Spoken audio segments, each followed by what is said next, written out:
வணக்கம், வந்தனம், நமஸ்தே, நமஸ்கார் எல்லாருக்கும் இனிய காலை வணக்கம் மக்களே. நான் உங்கள் Sanju. Welcome to Sanju current affairs. இன்னைக்கு இந்த வீடியோல நம்ம என்ன பார்க்க போறோம் அப்படின்னா, ஜனவரி 22ஆம் தேதிக்கான கரண்ட் அஃபேர்ஸ் தான் மக்களே பார்க்க போறோம். எல்லாருக்கும் ஹாப்பி மார்னிங். ஸோ நம்ம கிளாஸ்ல எப்பவும் போல ஸ்டார்ட் பண்ற முன்னாடி லாஸ்ட் கிளாஸ்ல என்ன பார்த்தோமோ அதை ஒரு வாட்டி ரிவைஸ் பண்ணிட்டு இன்னைக்கான கிளாஸ்க்குள்ள போயிடலாம். ஸோ அந்த வகையில நேத்து பார்த்த ஜனவரி 21ஆம் தேதியுடைய கரண்ட் அஃபேர்ஸ் ஒரு வாட்டி ரிவைஸ் பண்ணிடலாம் மக்களே. தமிழ்நாடு அருந்ததியர் இடஒதுக்கீடு சட்டம், அருந்ததியர் ரிசர்வேஷன் ஆக்ட் எப்போ கொண்டு வந்தது அப்படின்னா 2009ல. அடுத்த கேள்வி, இந்த வெர்ஜின் கோகனட் ஆயில், வெர்ஜின் தேங்காய் எண்ணெய் அப்படிங்கிறது அந்தமான் அண்ட் நிக்கோபாருடையது, சமீபத்துல புவிசார் குறியீடு பெற்றது அப்படிங்கறத பார்த்தோம். அதே மாதிரி எந்த மாநிலம் வந்து ஐஸ்லாந்து கூட ஜியோ தெர்மல் எனர்ஜி டெவலப்மெண்ட்காக ஒரு புரிந்துணர்வு ஒப்பந்தம் மேற்கொண்டாங்க புவி வெப்ப ஆற்றல் மேம்பாட்டுக்காக அப்படின்னா உத்தரகாண்ட் அப்படிங்கறதா சரியான விடை. அடுத்த கேள்வி, அமெரிக்காவின் 47வது அதிபராக தேர்ந்தெடுக்கப்பட்டவர் டொனால்ட் ட்ரம்ப். அடுத்த கேள்வி, சிஆர்பிஎஃப் டைரக்டர் ஜெனரலாட்டு தேர்ந்தெடுக்கப்பட்டவர் வந்து ஜிபி சிங். இதுல நிறைய பேர் வந்து ஒரு கேள்வி கேட்டீங்க, சார் விட்டுல் குமார் அப்படின்னு சொல்லிட்டு ஒரு 2 வாரம் முன்னாடி சொன்னீங்க, இன்னைக்கு வேற மாதிரி சொல்றீங்க, எது கரெக்ட் சார் அப்படின்னு.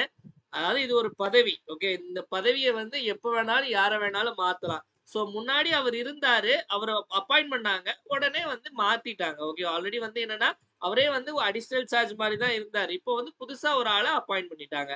அடுத்த கேள்வி, லெபனன் நாட்டினுடைய பிரதமராக தேர்ந்தெடுக்கப்பட்டவர் வந்து இந்த சலீம் சலாம். அடுத்த கேள்வி, மணிப்பூர் மாநில தினம் வந்து ஜனவரி 21 1972ல உருவானது மக்களே. இந்த மாநிலங்கள் எல்லாம் மணிப்பூர், திரிபுரா, மேகாலயா, இது எல்லாமே ஜனவரி 21ஆம் தேதி 1972ல உருவானது. இப்போ நம்ம ஜனவரி 22ஆம் தேதியுடைய கரண்ட் அஃபேர்ஸ் போயிடலாம். இன்னைக்கு வந்து நமக்கு கொஞ்சம் நியூஸ் தான், ஓகேவா? அதாவது சில நாள் இந்த மாதிரி 1-2 நியூஸ், கொஞ்சமான நியூஸ் தான் இருக்கும். ஸோ அந்த வகையில இன்னைக்கு கொஞ்சம் நியூஸ் தான். ஸோ என்னெல்லாம் அப்படிங்கறத நம்ம வந்து பார்க்கலாம். ஸோ முதல்ல வந்து நேஷனல் நியூஸ் போயிடலாம். நேஷனல் நியூஸ்ல இது என்னது? ஸோ டக்குன்னு பார்த்தோன்னே கண்டுபிடிங்க, இது என்ன? இது நம்மளுடைய ஸ்டேட் எம்பளம், ஓகேவா? அதாவது நம்ம மாநிலத்தினுடைய சின்னம். இதே மாதிரி இப்போ வந்து சமீபத்துல ஒரு மாநிலம் வந்து தனக்காக ஒரு சின்னத்தை வந்து வடிவமைத்திருக்கு. எல்லா மாநிலத்துக்கும் தனியா சின்னம்லாம் கிடையாது மக்களே. ஒரு சில மாநிலங்கள் வச்சிருப்பாங்க. இப்ப சமீபத்துல எந்த மாநிலம் தனக்காக ஒரு சின்னம் கொண்டு வந்து அதை வந்து உள்துறை அமைச்சகம், மினிஸ்ட்ரி ஆஃப் ஹோம் அஃபேர்ஸ்ல போய் ஒப்புதல் வாங்கியிருக்காங்க அப்படின்னா திரிபுரா, ஓகேவா? சோ அப்போ கேள்வி, which state recently created it's new state emblem? எந்த மாநிலம் சமீபத்தில் தனது புதிய மாநில சின்னத்தை உருவாக்கியது அப்படின்னா திரிபுரா அப்படிங்கறதா சரியான விடை மக்களே. சோ அதாவது ஒரு மாநிலத்துக்குன்னு ஒரு சின்னம் உருவாக்கனா முதல்ல உருவாக்கிட்டு அடுத்து அப்ரூவல் வாங்கணும். யார்கிட்ட அப்ரூவல் வாங்கணும் அப்படின்னா உள்துறை அமைச்சகம், மினிஸ்ட்ரி ஆஃப் ஹோம் அஃபேர்ஸ். யாரு? அமித்ஷா கிட்ட அப்ரூவல் வாங்கினா மட்டுமே தான் இது வந்து செல்லுபடி ஆகும். சோ திரிபுரா அப்படின்னு சொல்லும்போது அங்க அதனுடைய சீஃப் மினிஸ்டர் யாரு, முதல்வர் யாரு அப்படின்னா நம்ம எல்லாருக்கும் மாணிக் பாஷா தெரியும். இவர் வந்து மாணிக் சாஹா. சோ வந்து நமக்கு திரிபுரா மாநிலத்தினுடைய முதல்வர் யார் அப்படின்னா மாணிக் சாகா அப்படிங்கிறவர். எந்த கட்சி அப்படின்னா பிஜேபி கட்சியே தான் அங்க ஆளுது. மொத்தம் அங்க எத்தனை சீட் இருக்கு அப்படின்னா 60 சீட். ஓகே, மொத்தம் வந்து 60 சட்டமன்ற தொகுதிகள் இருக்கு அப்படிங்கிற ஞாபகம் வச்சுக்கோங்க. அங்க முக்கியமான ஒரு பூஜை நடக்கும், அதாவது ஒரு ஃபெஸ்டிவல். ஓகே, அது என்ன பூஜை அப்படின்னா கார்ச்சி பூஜை, ஓகேவா? கார்ச்சி பூஜை அப்படிங்கிறது வந்து நமக்கு அங்க வந்து வெகு விமர்சையா நடக்கக்கூடிய ஒரு திருவிழா. கார்ச்சி பூஜா எந்த மாநிலம்னு கேட்டா திரிபுரா அப்படின்னு சொல்லிட்டு ஆன்சர் போட்டுருங்க. சோ இந்த ஸ்டேட் எம்பளம் இப்படிதான் இருக்கு, அதாவது ஃபுல்லா காவி, ஓகேவா? காவிக்குள்ள அவங்களுடைய மாநில அந்த மேப்பு, உள்ள வந்து இந்த அசோகா, அந்த அசோகாவுடைய லயன் கேபிட்டல், கீழே கவர்மெண்ட் ஆஃப் திரிபுரா, காவி அடிச்சிட்டாங்க, ஓகேவா?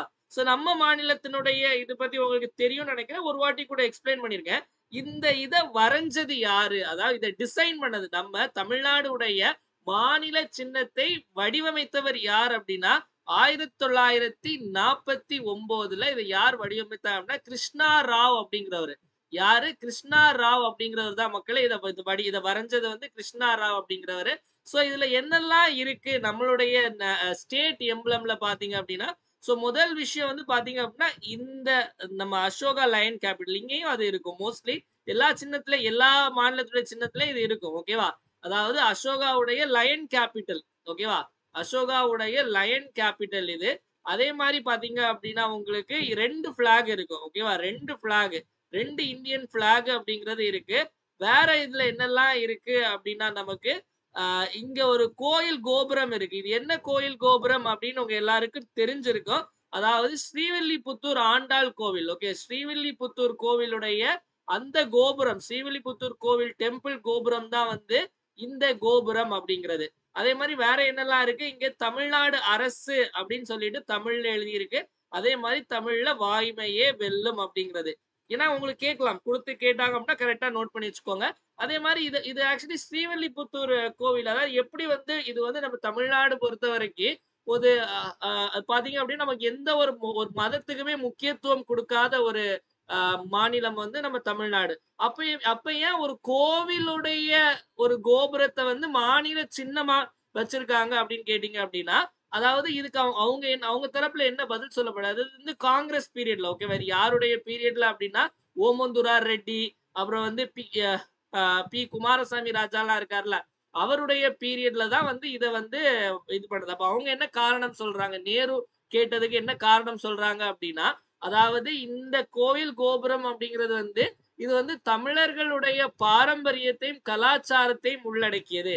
அதனால தான் ஸ்ரீவில்லிபுத்தூர் கோபுரத்த வச்சிருக்கோம் அப்படின்னு சொல்லியிருக்காங்க. இதுல இன்னொரு கான்ட்ரோவர்சி இருக்கு. என்ன அப்டின்னா, அதாவது இத வரைஞ்ச கிருஷ்ணா ராவ் வந்து என்ன சொல்றாரு அப்டின்னா, அதாவது என்ன சொல்லியிருக்காருன்னா, இது இது வந்து ஸ்ரீவில்லிபுத்தூர் நான் வந்து மனசுல வச்சுட்டு வரைய சொன்னது என்னமோ, ஸ்ரீவில்லிபுத்தூர் கோபுரத்த தான் வரைய சொன்னாங்க. ஆனா நான் மனசுல எத வச்சுட்டு வரைஞ்சேன் அப்டின்னா, மதுரை மீனாட்சி அம்மன் கோயில் கோபுரத்த வச்சு தான் வரைஞ்சேன் அப்டின்னு சொல்லிட்டு அவரு சொல்லியிருக்காரு. இன்னுமே அது ஒரு கான்ட்ரோவர்சி ஓடிட்டே இருக்கு. இது வந்து ஸ்ரீவில்லிபுத்தூர் கோவிலா? இல்ல வந்து ப அதாவது அதாவது இது ஸ்ரீவில்லிபுத்தூர் கோயில்ல கோபுரம் தான் வரைய சொல்லியிருக்காங்க. ஆனா கிருஷ்ணாராவ் வரைஞ்சது என்ன அப்டின்னா, மதுரை அ க மீனாட்சி அம்மன் கோயில் கோபுரம் தான். அவங்களுடைய அதுக்கு நெறைய எவிடன்ஸ்லாம் இருக்கு. ஆனா கேள்வி கேட்டாங்கன்னா, ஸ்ரீவில்லிபுத்தூர் டெம்பிள்னு எழுதிருங்க. ஓகேவா? சோ அடுத்த கேள்வி போயிடலாம் மக்களே. நெக்ஸ்ட் வந்து பார்த்தீங்க அப்டின்னா, சென்ட்ரல் டொபாக்கோ ரிசர்ச் இன்ஸ்டிடியூட் அதாவது மத்திய புகையிலை ஆராய்ச்சி நிறுவனம் அப்படின்னு ஒண்ணு இருக்கு. மத்திய புகையிலை ஆராய்ச்சி நிறுவனம்னு ஒண்ணு இருக்கு. சோ அத வந்து என்னன்னு பெயர் மாத்திருக்காங்க அப்டின்னா, national institute for research on commercial agriculture. தேசிய வணிக வேளாண்மை ஆராய்ச்சி நிறுவனம் அப்படின்னு சொல்லி பெயர் மாத்திருக்காங்க. இத சென்ட்ரல் டொபாக்கோ ரிசர்ச் இன்ஸ்டிடியூட் மத்திய புகையிலை ஆராய்ச்சி நிறுவனத்தை வந்து இப்படி பெயர் மாத்திருக்காங்க. சோ இது எங்க அமைந்திருக்கு அப்படின்னா ஆந்திர பிரதேஷ்ல மக்களே. ஆந்திர பிரதேஷ்ல வந்து ராஜமுந்திரி ராஜமுந்திரி அல்லது மந்திரி ராஜமுந்திரி அல்லது ராஜ மகேந்திரவர்ம அப்படிங்கிற ஒரு இடம் ஓகேவா ராஜமுந்திரி அப்படின்னு சொல்லுவாங்க. சோ இந்த இடத்துல தான் வந்து இந்த இது அமைந்திருக்கு. சோ கேள்விகள் கேட்கலாம் ஓகேவா. நமக்கு ஆந்திரான்னு சொன்ன உடனே அதுல முக்கியமான அதாவது நம்ம ஆந்திரா பொறுத்தவரை நம்ம சந்திரபாபு நாயுடு இதெல்லாம் நிறைய பார்த்திருக்கோம். சோ ஆந்திரால ஒரு முக்கியமான டான்ஸ் என்ன அப்படின்னா குச்சிப்புடி ஓகேவா. சோ குச்சிப்புடி நடனம் வந்து எந்த மாநிலத்துக்கு உரியது அப்படின்னு கேள்வி கேட்டாங்க அப்படின்னா கண்ணை மூடிட்டு ஆந்திர பிரதேசம் அப்படின்னு எழுதிருங்க. அதே மாதிரி ஒரு தேசிய பூங்கா ஒண்ணு சொல்லித்தாரு ஓகேவா. அதாவது எப்பவுமே நம்ம ஒரே விஷயத்த நம்ம கிளாஸ்ல சொல்லிட்டு இருந்தா அது நல்லா இருக்காது. எப்பவும் ஆந்திரா வந்தா சந்திரபாபு நாயுடு அதே தெலுங்கு தேசம், அதே சைக்கிள் அப்படின்னா, ஒவ்வொரு நாளும் ஒவ்வொரு செய்தியா நீங்க புதுசா படிக்கணும் அப்படிங்கிறது தான் என்னுடைய ஆசை. சோ இந்த ஆந்திர பிரதேசத்துல வந்து பாப்பிகொண்டா தேசிய பூங்கா அப்படின்னு ஒண்ணு இருக்கு. ஓகே பாப்பிகொண்டா தேசிய பூங்கா அப்படின்னு ஒண்ணு இருக்கு. அதையும் ஞாபகம் வச்சுக்கோங்க. பாப்பிகொண்டா. ஓகேவா? நோட் பண்ணி வச்சுக்கோங்க. அப்பப்போ ஒவ்வொன்னா சொல்றேன். ஒவ்வொன்னா நோட் பண்ணி வச்சுக்கோங்க. ஓகேவா? சோ அடுத்த கேள்வி போயிடலாமா மக்களே? சோ நெக்ஸ்ட் பாத்தீங்க அப்படின்னா சர்வதேச செய்திகள் போயிடலாம். சர்வதேச செய்திகள்ல பாத்தீங்க அப்படின்னா பிரிக்ஸ் அந்த பிரிக்ஸ் கூட்டமைப்பு இருக்குல்ல, அந்த பிரிக்ஸ் கூட்டமைப்புல 9வது ஒரு பார்ட்னர் கண்ட்ரி சேர்ந்திருக்காங்க. அதாவது பார்ட்னர் கண்ட்ரினா கூட்டாளி நாடு. அதாவது உறுப்பினர் வேற. அதாவது பிரிக்ஸ் அதாவது ஜெனரலா எல்லாம் பொறுத்தவரை மெம்பர் அதாவது உறுப்பினர் அப்படிங்கிறது வேற. பார்ட்னர் நேஷன் அப்படிங்கிறது வேற. ரெண்டுமே வந்து வேற வேற. ஓகேவா? சோ நமக்கு பிரிக்ஸ் உறுப்பினர்கள் யாரெல்லாம் அப்படின்னு பாத்தீங்க. முதல்ல பிரிக்ஸ் அப்படின்னு இல்ல. முதல்ல பிரிக் அப்படின்னு வந்து 2009ல ஆரம்பிக்கப்பட்டது. பிரிக்னா அதாவது பீனா பிரேசில் மக்களே. பீனா பிரேசில், ஆர்னா ரஷ்யா, ஐனா வேற யாரும் இல்ல. நம்ம இந்தியா தான். சீனா சைனா. அந்த பிரிக்ஸ்ல உள்ள எஸ்ஸுக்கு இது வந்து சவுத் ஆப்பிரிக்கா.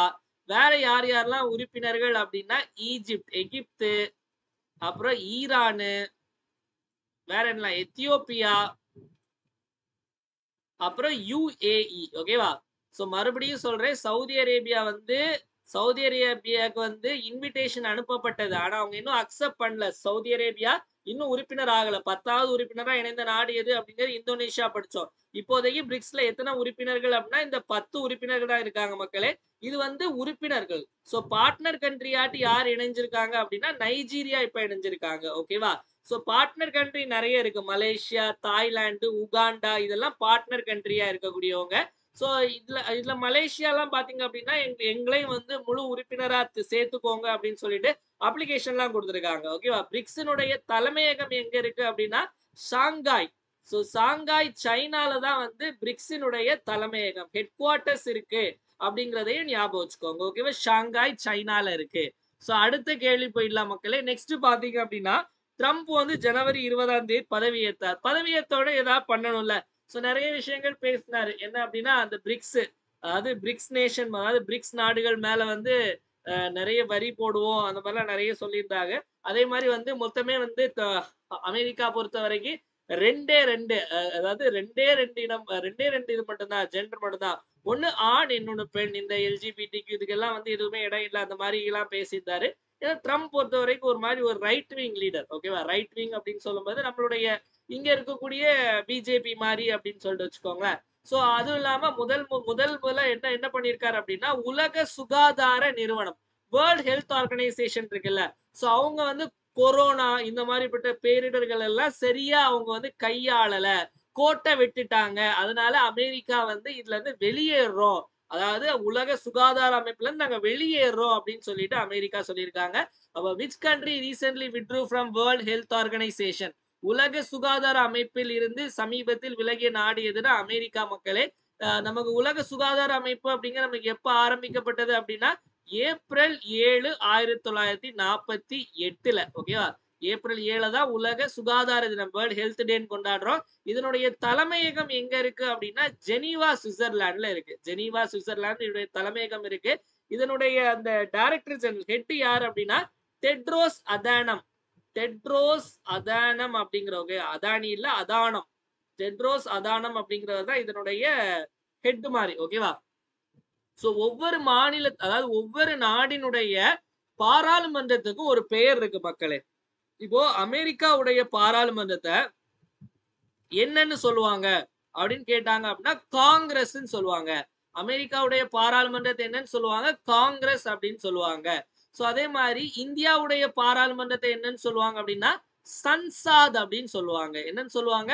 சன்சாத் அப்படின்னு சொல்லுவாங்க அப்படிங்க ஞாபகம் வச்சுக்கோங்க. சோ அதே மாதிரி பாத்தீங்க அப்படின்னா இஸ்ரேலுடைய பாராளுமன்றத்தை என்னன்னு சொல்லுவாங்க அப்படின்னா நெசட், அதாவது நெசட். ஓகேவா? சோ தமிழ்ல எழுதிடலாமா? சோ தமிழ் மீடியம் மாணவர்களும் இருப்பாங்க. சோ காங்கிரஸ் அப்படின்னு சொல்லுவாங்க. இதுல வந்து சன்சாத் அப்படின்னு சொல்லுவாங்க. அதே மாதிரி இத வந்து நெசட் அப்படின்னு சொல்லுவாங்க. பாகிஸ்தானுடைய அந்த பாராளுமன்றத்தை என்னன்னு சொல்லுவாங்க அப்படின்னா நேஷனல் அசம்பிளி. ஓகேவா? தேசிய அசம்பிளி, நேஷனல் அசம்பிளி அப்படின்னு நமக்கு சொல்லுவாங்க. இது எல்லாமே வந்து ஒவ்வொரு மாநிலத்துக்கும், அதாவது ஒவ்வொரு நாட்டுக்கும் ஒவ்வொன்று இருக்கும். அப்பப்போ கொஞ்சம் கொஞ்சமா படிப்போம். ஓகேவா? எல்லாத்தையும் ஒரே திணிச்சா அது நல்லா இருக்காது. ஓகேவா? அடுத்த கேள்வி போயிடலாம் மக்களே. சோ நெக்ஸ்ட் பாத்தீங்க அப்படின்னா ஒரு கடற்சார் பயிற்சி, ஒரு கடற்படை பயிற்சி பத்தி தான் பார்க்க போறோம். இது வந்து இரு நாடுகளுக்கு இடையே இல்லை, இது பல நாடுகளுக்கு இடையானது, மல்டிநேஷனல் எக்ஸசைஸ். ஓகேவா? சோ இப்போ நம்ம பார்க்க போறது மல்டிநேஷனல் நேவல் எக்ஸசைஸ். இதோடைய பேர் வந்து லா பெரோஸ். ஓகேவா? லா பெரோஸ் அப்படிங்கிற நேவல் எக்ஸசைஸ், அதாவது லா பெரோஸ் கடற்படை பயிற்சி நடத்தும் நாடு. பேர்லயே லா, இந்த பிரெஞ்சு எழுத்து வந்துச்சு. சோ அப்படின்னா நமக்கு என்னது? பிரான்ஸ் தான். பிரான்ஸ் நாடு தான் இதை நடத்துறாங்க மக்களே. இதுல இந்தியா உட்பட பல நாடுகள் வந்து இதுல கலந்துக்கிறாங்க. இதுல இந்தியா சார்பாட்டு ஏதாவது ஒரு கப்பல் அனுப்பணும்ல. என்ன கப்பலை அனுப்பியிருக்காங்க அப்படின்னா ஐஎன்எஸ் மும்பை. ஓகேவா? ஐஎன்எஸ் மும்பை அப்படிங்கிற கப்பலை தான் அனுப்பியிருக்காங்க. ஐஎன்எஸ் அப்படின்னா இந்தியன் நேவல் ஷிப், இந்திய கடற்படை கப்பல். அந்த கப்பலுடைய பெயர் மும்பை. ஓகேவா? சோ மும்பையில வச்சு நடக்கல, கப்பலுடைய பெயர் மும்பை. அதுதான் அனுப்பி விட்டுருக்காங்க. எங்க யார் நடத்துறாங்க அப்படின்னா இத பிரான்ஸ் நாடு நடத்துறாங்க அப்படிங்கறத ஞாபகத்துல வச்சுக்கோங்க. ஓகேவா? சோ பிரான்ஸ் நாட்டுக்கு வந்து பிரெஞ்சு நேஷனல் அசம்பிளி அப்படின்னு சொல்லுவாங்க. அடுத்த கேள்வி போயிடலாம் மக்களே. நெக்ஸ்ட் பாத்தீங்க அப்படின்னா த வேர்ல்ட் எக்கனாமிக் ஃபோரம், உலக பொருளாதார மன்றத்தினுடைய ஆனுவல் மீட்டிங், அதாவது ஆண்டுதோறும் ஒரு கூட்டம் போட்டுருவாங்க. இந்த வருஷம் கூட்டம் இல்ல, எப்பவுமே அங்க கூட்டம் எங்க நடைபெறும் அப்படின்னா டாவோஸ் அப்படிங்கிற இடம். டாவோஸ் அப்படிங்கிற இடமும் எங்க இருக்கு அப்படின்னா சுவிட்சர்லாந்துல இருக்கக்கூடிய இடம். நம்ம இந்த உலக பொருளாதார மன்றம் வேர்ல்ட் எக்கனாமிக் ஃபோரம் அப்படிங்கிறது 1971ல ஆரம்பிக்கப்பட்டது மக்களே. இதனுடைய ஹெட் குவார்ட்டர்ஸ் எங்க இருக்கு அப்படின்னா கொலோக்னி கொலோக்னி கோலோக்னி கொலோக்னி அப்படிங்கிறது எங்க இருக்கு அப்படின்னா இதுவும் சுவிட்சர்லாந்துல தான் இருக்கு அப்படின்னு ஞாபகம் வச்சுக்கோங்க. இதுல எல்லா நாடுகளும் கலந்துப்பாங்க, இந்தியாவும் கலந்துப்பாங்க. நம்ம தமிழ்நாடுல இருந்து கூட வந்து நம்மளுடைய நிதியமைச்சர் தங்கம் தென்னரசு தான் போறாருன்னு நினைக்கிறேன். இந்த மாதிரி நிறைய விஷயம் நடக்கும். ஓகேவா? அது மாதிரி நேத்து வந்து இன்னொரு விஷயம் வந்து நான் வந்து இதை பத்தி சொன்னேன். அதாவது டிக்டாக் பத்தி வந்து அது ஆக்சுவலி வந்து பேனை வந்து தூக்கிட்டாங்க. ஓகேவா? கொஞ்சம் மாத்தினேன். அதாவது வந்து டிக்டாக் மேல இருந்த தடையை வந்து அமெரிக்கா தூக்கிட்டாங்க. சோ டிக்டாக் இப்போ அமெரிக்கால ட்ரம்ப் நினைச்சா டிக்டாக் பண்ணி டான்ஸ் ஆடி போடலாம். ஓகேவா? சோ இதுதான் மக்களே. நெக்ஸ்ட் வந்து வீடியோ பார்த்துட்டு இருக்கவங்க மறக்காம ஒரு லைக்கை தட்டி விட்டுட்டு பாருங்க மக்களே. ஏன்னா உங்களுடைய லைக்ஸ் தான் என்னுடைய மோட்டிவேஷன். அதான் அப்படியே பார்த்துட்டு இருக்கும்போது ஒரு லைக் தட்டிட்டு அப்படியே பாருங்க. அடுத்து தினம் ஒரு திட்டம் போயிடலாம். தினம் ஒரு திட்டத்துல இன்னைக்கு நம்ம பார்க்கக்கூடிய திட்டம் என்ன அப்படின்னா பேட்டி பச்சோ பேட்டி படோ. ஓகே, பேட்டி பச்சோ பேட்டி படோ அப்படிங்கிற திட்டம். இது வந்து எந்த அமைச்சகத்தினுடைய அப்படின்னா ministry of women and child development. ஓகேவா? அதாவது பெண்கள் மற்றும் குழந்தைகள் மேம்பாட்டுத்துறைக்கான மேம்பாட்டு அமைச்சகம் இருக்காங்கல்ல, சோ அந்த அமைச்சகத்தினுடையது. இந்த திட்டம் எப்ப ஆரம்பிக்கப்பட்ட தேதி ரொம்ப முக்கியம். எல்லா திட்டத்துக்குமே தேதி இடம் எல்லாம் முக்கியம். ஓகேவா? 22 ஜனவரி 2015ல ஆரம்பிக்கப்பட்டது மக்களே. எங்க அப்படின்னா பானிபட். ஓகே, அந்த பேட்டில் ஆஃப் பானிபட் எல்லாம் படிச்சிருக்கோம்ல, இந்த பானிபட் எங்க இருக்கு அப்படின்னா ஹரியானால. இங்கதான் வந்து இந்த திட்டத்தை ஆரம்பிச்சாங்க. யார் அப்படின்னா நரேந்திர மோடி அவர்கள். இந்த திட்டம் படி பாத்தீங்க அப்படின்னா முக்கியமா ஏன் இந்த திட்டம் ஆரம்பிக்கப்பட்டது அப்படின்னா சைல்ட் செக்ஸ் ரேஷியோ, குழந்தை பாலின விகிதம். குழந்தை பாலின விகிதம் வந்து 2011 சென்சஸ் படி பாத்தீங்க அப்படின்னா 918, அதாவது 918 ரொம்பவே குறைவா இருந்துச்சு. சோ இதை எப்படியாவது ஏத்தணும் அப்படிங்கிறதுக்காக இந்த திட்டம். முக்கியமா இந்த திட்டத்தினுடைய நோக்கங்கள்லாம் சொல்றேன். முதல் விஷயம் என்ன அப்படின்னா இந்த செக்ஸ் செலக்டிவ் அபார்ஷன் அப்படின்னு ஒண்ணு பண்ணுவாங்க. அதாவது கருவுல இருக்கக்கூடிய குழந்தை வந்து ஆணா பெண்ணா அப்படின்னு பார்த்துட்டு சப்போஸ் பெண்ணா இருந்தா வந்து அதை அப்படியே அழிச்சிருவாங்க. செக்ஸ் செலக்டிவ் அபார்ஷனை தடுக்கிறதுக்கு. அதுக்கடுத்து பாத்தீங்க அப்படின்னா பெண் குழந்தைகளை பாதுகாக்கிறதுக்கு, கேர்ள் சைல்ட்ஸை வந்து பாதுகாக்கிறதுக்கு. ஸோ அதாவது கேர்ள் சைல்ட ப்ரொடெக்ட் பண்றதுக்காக இருக்கட்டும், அதே மாதிரி எஜுகேட் பண்றதுக்காக அவங்களுக்கு வந்து கல்வி கொடுக்கறதுக்காக இருக்கட்டும். அதே மாதிரி பாத்தீங்க அப்படின்னா இந்த சைல்ட் செக்ஸ் ரேஷியோ, குழந்தை பாலின விகிதத்தை ஏத்துறது. முக்கியமா இந்த இப்ப பேட்டி பச்சோ பேட்டி படனாலே பெண் குழந்தைகளுக்கான திட்டம். அவங்களை பாதுகாக்கிறதுக்கு, அவங்களுடைய அந்த எண்ணிக்கையை ஏத்துறதுக்காக இருக்கட்டும், இல்ல அவங்களுடைய படிக்க வைக்கிறதுக்கு அதுக்கான திட்டம் தான் இந்த திட்டம். ஸோ இந்த திட்டத்துல பாத்தீங்க அப்படின்னா அதாவது எல்லா ஊர்லயும் இந்த திட்டத்தை இம்ப்ளிமெண்ட் பண்ணல. ஒரு சில ஊர்கள் மட்டும்தான். தமிழ்நாட்டுல பாத்தீங்க அப்படின்னா ஒரே ஒரு மாவட்டத்துல மட்டும்தான் இந்த திட்டத்தை வந்து அமல்படுத்தினாங்க. எந்த ஊர்ல அப்படின்னா கடலூர்ல. ஏன் அப்படின்னா கடலூர்ல பாத்தீங்க அப்படின்னா அங்க வந்து அதாவது 900க்கும் கீழே. ஓகேவா? அங்க இருக்கக்கூடிய குழந்தை பால் விகிதம். அதனால அங்க இது பண்ணாங்க. இப்ப பிரச்சனை இல்லை, ஓரளவு வந்து முன்னேறி வந்துட்டாங்க. சோ இந்த டேட்டை பாத்தீங்களா? 22 ஜனவரி. இன்னைக்கு என்ன டேட்? 22 ஜனவரி. இந்த திட்டம் வந்து 10 வருஷம் ஆகுது மக்களே. சோ 10 இயர்ஸா இந்த ஸ்கீம் வந்து இம்ப்ளிமெண்ட் பண்ணிட்டு இருக்காங்க. சோ மறுபடியும் சொல்றேன், லைக் போட்டீங்கல்ல, லைக் போடலன்னா அப்படியே லைக் போட்டுட்டே அப்படியே பாருங்க. சரியா? So next comment your answer section. So comment your answer செக்ஷன்ல நான் இப்பதான் சொன்னேன், அதாவது டேட் எல்லாம் முக்கியம் அப்படின்னு. சோ இதுல பார்க்கும்போது பாத்தீங்க அப்படின்னா தூய்மை இந்தியா திட்டம், ஸ்வச் பாரத் மிஷன் எப்ப வந்தது அப்படின்னா நமக்கு அக்டோபர் 2, 2014. அடுத்தது வந்து ஸ்மார்ட் சிட்டி மிஷன், அதிதிறன் சாதுரிய நகர இயக்கம் எப்போ வந்தது அப்படின்னா 25/6/2015. ஓகேவா? அடுத்த பிஎம் கேர்ஸ் ஃபார் சில்ட்ரன், பிரதம மந்திரியின் குழந்தைகள் நல இயக்கம் அப்படிங்கிறது 29/5/2021. இந்த பிரதான் மந்திரி உஜ்வாலா யோஜனா எரிவாயு இணைப்பு திட்டம் அப்படிங்கிறது 1/5/2016. இது நான் ஆல்ரெடி சொன்னது, நம்ம கிளாஸ்ல கூட பார்த்தோம். ஓகே, அப்ப ஆன்சர் வந்து A2134. சோ இன்னைக்கான கேள்வி, which of the following is not the work of Jawaharlal Nehru? பின்வருவற்றில் எது ஜவஹர்லால் நேருவின் படைப்பு அல்ல? அதாவது 3 கொடுத்திருக்காங்க, எது எது இல்ல அப்படின்னு சொல்லணும். என் இந்தியா என் தேசம், மை இந்தியா மை நேஷன். ரெண்டாவது ஆட்டோபயோகிராபி, ஒரு சுயசரிதை. மூணாவது கிளிம்சஸ் ஆஃப் வேர்ல்ட் ஹிஸ்டரி, உலக வரலாற்றின் பார்வை. இதுக்கு என்ன சரியான ஆன்சர் அப்படிங்கிறத மறக்காம கமெண்ட் செக்ஷன்ல கமெண்ட் பண்ணுங்க மக்களே. அதே மாதிரி வந்து வீடியோ பார்த்துட்டு இருக்கவங்களாம் மறக்காம லைக்க பண்ணிட்டு பாருங்க.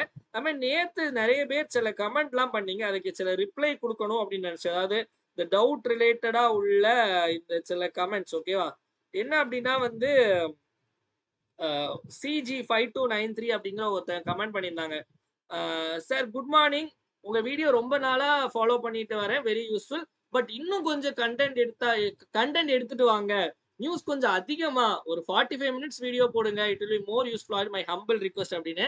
அதாவது எப்பவுமே வந்து அதாவது நான் இப்ப இன்னும் அதாவது ஒரு கொஸ்டின வச்சு என்னால 1 நிமிஷம் அதாவது 1 மணி நேரம் பேசலாம். ஓகேவா? ஆனா சில விஷயங்கள் திணிக்கிற மாரி இருக்கக்கூடாது. நம்ம கொஞ்சம் கொஞ்சமா அதாவது ஸ்வீட்னா கொஞ்சமா இருந்தா தான் சாப்பிட நல்லா இருக்கும். அதனால டெய்லி நம்ம ஒரு 30 மினிட்ஸ்க்குள்ள வீடியோ பார்த்துட்டோம்னா, அது ஒரு மாரி ஜாலியா அப்படியே போயிடும். ஓகேவா? அதே மாரி நியூஸ் அதிகமா இருந்துச்சுன்னா, நம்ம அதிகமா எடுத்துருவோம். ஓகேவா? அ அதே மாரி வந்து இன்னொருத்தங்க வந்து எந்த கண்ட்ரீஸ் பத்தி பேசினாலும் ஹெட் குவார்ட்டர்ஸ் மென்ஷன் பண்ணுங்க. கண்டிப்பா. அதே மாரி இன்னொரு விஷயம் யாரோ கேட்டிருந்தாங்களே! அதான் அந்த சிஆர்பிஎஃப் உடைய டைரக்டர் ஜெனரல் வித்துல் குமார்ன்னு சொன்னீங்க. இப்ப ஜிபி சிங் சொல்றீங்க. எது கரெக்ட் அப்படின்னு சொல்லி சரஸ்வதி கேட்டிருந்தாங்க. இன்னும் நெறைய பேர் கேட்டிருந்தாங்க. என்ன அப்படின்னா, அதான் சொன்னேன்ல. அவரு இருந்தவர மாத்திட்டாங்க. நான் ஒரு கமெண்ட்ல கூட ரிப்ளை பண்ணேன். அத நீங்க கவனிக்கலன்னு நெனைக்கிறேன். ஸோ பாருங்க. ஓகேவா? ஸோ நெக்ஸ்ட் வந்து நம்ம 1 இயர் கரண்ட் அஃபேர்ஸ் சப்ஸ்கிரிப்ஷன் பார்த்துடலாம் மகளே. இந்த 1 இயர் கரண்ட் அஃபேர்ஸ் சப்ஸ்கிரிப்ஷன்ல அக்டோபர் 2024ல இருந்து செப்டம்பர் 2025 கரண்ட் அஃபேர்ஸ் வரைக்கும் நம்ம கவர் பண்ணிடுவோம். குரூப் 2 பிலிம்ஸ் வரைக்கும் நமக்கு எல்லாமே கவர் பண்ணிடுவோம். இதுல வீக்லி கரண்ட் அஃபேர்ஸ் பிடிஎஃப் உங்களுக்கு அனுப்பிடுவோம். Weekly current affairs test PDF டெஸ்ட்டுக்கான லிங்க்குமே நம்ம வந்து இந்த வாரத்துல இருந்து நம்ம வந்து அனுப்பிடுவோம். அதே மாரி பார்த்தீங்க அப்படின்னா, ஒரு மாசத்துக்கு இந்த மாரி நாள் போய் மந்த்லி கரண்ட் அஃபேர்ஸ் பிடிஎஃப் அனுப்பிடுவோம். மந்த்லியும் டெஸ்ட் பிடிஎஃப் அனுப்புவோம். அதே மாரி தமிழ், இங்கிலீஷ் 2த்துலயுமே இருக்கும். இதுல மெட்டீரியல் எப்படி இருக்கும் அப்படின்னா, உங்களுக்கு இந்த மாரி தான் இருக்கும் மக்களே. இது செகண்ட் வீக் ஆனது. நம்ம கிளாஸ்ல எடுக்கிற கன்டென்ட், கிளாஸ்ல சொல்ற எக்ஸ்ட்ரா பாயிண்ட்ஸ் இருக்கும். கிளாஸ்ல சொல்லாத நெறைய விஷயங்கள் இன்னும் நெறைய எக்ஸ்ட்ரா பாயிண்ட்ஸ் ஆட் பண்ணியிருப்போம். இம்பார்ட்டன்ட் பாயிண்ட்ஸ் எல்லாம் வந்து நம்ம வந்து ஹைலைட் பண்ணி குடுத்துருப்போம். இது இங்கிலீஷ்லயும் இருக்கும், தமிழ்லயும் இருக்கும் மக்களே. டெஸ்ட் பார்த்தீங்க அப்படின்னா, உங்களுக்கு வந்து ஆ ஸ்டேட்மெண்ட் வைஸ் அதே மாரி வந்து மேட்ச் த ஃபாலோயிங் சரியான இணையை தேர்ந்தெடுக்க. இதுக்கும் பார்த்தீங்கன்னா, இங்கிலீஷ், தமிழ்ல இருக்கும். இதுக்கும் தனியா நம்ம வந்து ஆன்சர் கீ குடுத்துருப்போம். எக்ஸ்ப்ளனேஷன் எல்லாமே. இதுவே நெறைய எக்ஸ்ட்ரா பாயிண்ட்ஸ் நம்ம ஆட் பண்ணியிருப்போம். ஸோ இந்த 1 இயர் கரண்ட் அஃபேர்ஸ் சப்ஸ்கிரிப்ஷன்ல ஜாயின் பண்ணணும்னு நினைக்கிறவங்க 9445275642 அப்படிங்கிற இந்த நம்பருக்கு 750 ஜிபே அல்லது போன்பே பண்ணிட்டு இதே நம்பர் வாட்ஸ்அப்ல ஸ்கிரீன்ஷாட் அனுப்பி ஜாயின் பண்ணிக்கலாம் மக்களே. இத TNPSC, SSC, railway, TNUSR, Pondicherry இது எல்லாத்துக்கும் இது மட்டும் படிச்சா போதும். வேற எதுவும் நீங்க படிக்கணுங்கிற அவசியம் இல்ல. பட் இதை கம்ப்ளீட்டா படிங்க. ஓகேவா? நெக்ஸ்ட் நம்மளுடைய சஞ்சு கரண்ட் அஃபேர்ஸ் அப்படிங்கிற டெலிகிராம் சேனல் இருக்கு மக்களே. அதுக்கான லிங்க் வந்து டிஸ்கிரிப்ஷன்ல ஃபர்ஸ்டே கொடுத்துருப்போம். அதை கிளிக் பண்ணி ஜாயின் பண்ணிக்கோங்க. இல்ல டெலிகிராம்ல போய் சஞ்சு கரண்ட் அஃபேர்ஸ் போடலாம். இதுல வந்து டெய்லி குவிஸ் போடுவோம். மறக்காம அட்டென்ட் பண்ணுங்க. நியூஸ் பேப்பர் கட்டிங் தமிழ்ல வந்து தினமணி, இங்கிலீஷ்ல வந்து தி ஹிந்து நியூஸ் பேப்பர் அதெல்லாம் போடுவோம். மறக்காம அட்டென்ட் பண்ணுங்க. நெக்ஸ்ட் வந்து அதை பாருங்க. நெக்ஸ்ட் வந்து பாத்தீங்க அப்படின்னா இன்ஸ்டன்ட் அப்டேட்ஸ், நோட்டிபிகேஷன் இதெல்லாம் டப்புன்னு போடுவோம். மறக்காம ஃபாலோ பண்ணி வச்சுக்கோங்க. இவ்வளவு நேரம் நிறைய விஷயங்கள் பார்த்தோம். ஒரு டைம் எல்லாத்தையும் ரிப்பீட் பார்த்தலாம். என் கூட சேர்ந்து ஆன்சர் கொடுங்க. நியூ ஸ்டேட் அம்பலம் புதிய மாநில சின்னம் எங்க கொண்டு வந்திருக்காங்கன்னா திரிபுரால. இந்த வணிக வேளாண்மை ஆராய்ச்சி நிறுவனம் வந்து ஆந்திர பிரதேசல இருக்கு. 9வது பிரிக்ஸ் பார்ட்னர் கண்ட்ரி நைஜீரியா. உலக சுகாதார நிறுவனத்துல இருந்து அமெரிக்கா வெளியே வந்துட்டாங்க. லா பெரோஸ் நேவல் எக்ஸைஸ் வந்து பிரான்ஸ் நடத்துறாங்க மக்களே. வேர்ல்ட் எக்கனாமிக் ஃபோரத்துடைய ஆனுவல் மீட்டிங் வந்து நமக்கு டாவோஸ்ல நடைபெறுது. வீடியோட எண்டுக்கு வந்தாச்சு மக்களே. வீடியோ பிடிச்சிருந்தா மறக்காம லைக் பண்ணுங்க. உங்க ஃப்ரெண்ட்ஸ் எல்லாருக்கும் ஷேர் பண்ணுங்க. வீடியோ யூஸ்ஃபுல்லா இருந்துன்னு நினைச்சீங்கன்னா மறக்காம கமெண்ட் செக்ஷன்ல வீடியோ எப்படி இருந்துச்சு அப்படிங்கிறத கமெண்ட் பண்ணுங்க. ஏன்னா உங்களுடைய கமெண்ட்ஸ் தான் என்னுடைய பூஸ்ட், போனிட்டா, ஹார்லிக்ஸ், மைலோ, காம்ப்ளன் எல்லாமே. அதனால மறக்காம கமெண்ட் செக்ஷன்ல கமெண்ட் பண்ணுங்க. டெலிகிராம்ல போடுற குவிஸ் எல்லாரும் மறக்காம அட்டன் பண்ணுங்க மக்களே. மீண்டும் நாளை காலைல 5 மணி கரண்ட் அஃபேர்ஸ் கிளாஸ் சந்திப்போம். நன்றி, வணக்கம். இந்த நாள் இனிய நாளாக அமையட்டும். வாழ்க தமிழ், வளர்க தமிழ்நாடு.